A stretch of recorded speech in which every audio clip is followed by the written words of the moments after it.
Hey everyone, welcome back to another video. In this video guys, I'll show you how can you verify your identity in Wise, so let's jump right into it. Now you might think you can do that from the Wise application itself, and while you can, it is actually way easier to use the email that was sent to you by Wise to verify your identity. So let's go ahead and open our email application and find that email. Here it is at the top of my screen. So I'll go ahead and open it. And here you find some details about the information that they accept to prove and verify your identity. The information includes your passport's photo and visa pages, your driving license, both sides, your resident permit, both sides as well.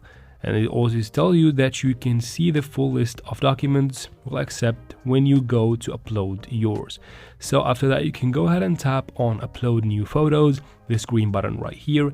It will open a camera app on your Wise account where you can go ahead and take pictures of the documents that they accept. And just like that, you send those documents, wait for some time, and your identity should be verified and approved on your Wise account. That is it for this video guys.